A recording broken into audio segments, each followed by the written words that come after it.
Yeah, I like this segment here. Demand fact-based sex education. We need to create a movement that makes sex education a priority. We need to demand thorough sex ed at multiple points in K through 12 education. We need a curriculum with clear descriptions about the differences in fertility between men and women and the implications these have for preventing unwanted pregnancy. We need a curriculum that clearly specifies that sperm causes pregnancy and makes ejaculating responsibly the clear universal expectation. We need a curriculum that educates men on how to use a condom effectively and dispels the view that sex with a condom is not pleasurable. We need to normalize healthy, responsible behaviors, attitudes, and conversations about men managing where to deposit sperm.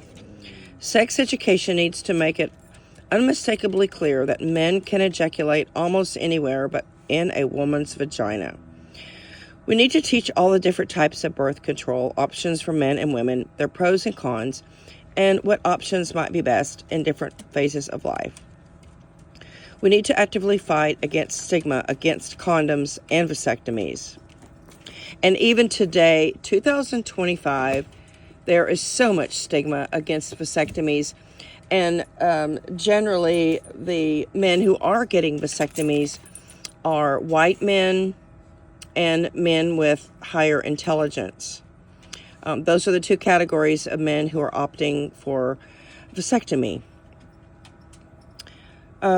We need to point out and break down the cultural expectations and problematic power dynamics around birth control and sex. And so the power dynamics are that men impregnate and women can become pregnant. So men are in control and women are not. Men are fertile 24/7, most entirely the whole span of their lifetimes. Women have very few fertile days during their fertile years. We need to give young people the full spectrum of information, the good and bad, about pregnancy, childbirth, and parenting, and allow them to make informed choices. We need to make clear that there is no easy, risk-free way to have a baby. And even in my country, the USA, there are almost 1,000 natal deaths per year for women. So that means 1,000 women are dying because they were impregnated. Increase access to birth control. Since we know birth control programs work, we need to make birth control as accessible as possible. We can make condoms even more accessible.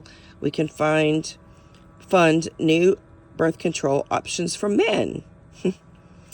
The results of the study on birth control for men discussed in argument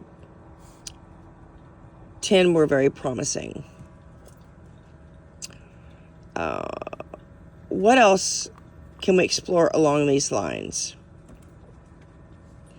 We can create a demand for more doctors to be trained in the latest vasectomy and vasectomy reversal techniques. We can also make oral contraceptives over the counter. Well, they are over the counter in Europe, like they are in 100 different countries, and we can fight to make a variety of contraceptives free in every state. However, I will say that hormonal contraceptives have a lot of side effects, and they are a cause of cancer and strokes.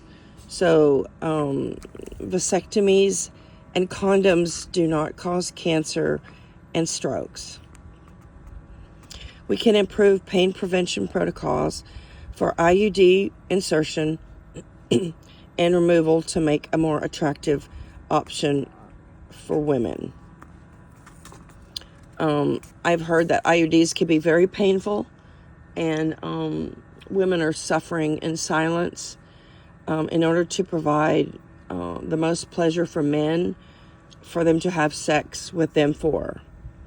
So this is not working out because pregnancies are not being prevented, and the focus on women's birth control is simply not effective. We must focus on male birth control.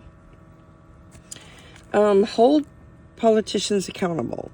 Refuse to let politicians and political groups grandstand about abortion. Be clear that if they are focusing on women or celebrating an ineffective ban on abortion, then they are wasting everybody's time. If they actually care about reducing or eliminating the number of abortions in our country, they need to show how they plan to prevent unwanted pregnancies and hold men responsible for their actions. In every Q&A with a politician and every political debate where abortion is brought up, ask specific questions.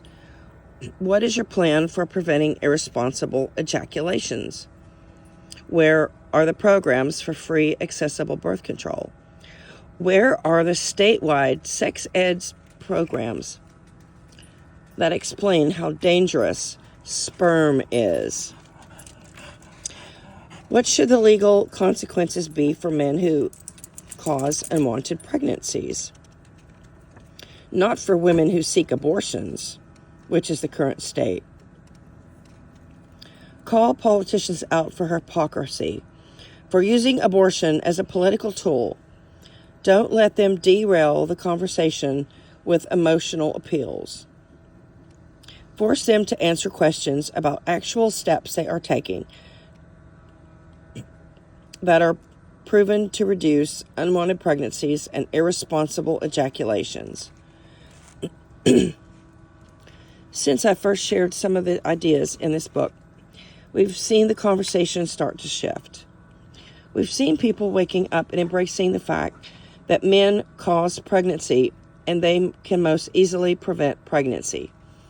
People are seeing the futility of a focus on abortion, the nonsense and hypocrisy of slut-shaming, and the immoral efforts to regulate and control women's bodies, when instead, everything can be resolved with a singular focus.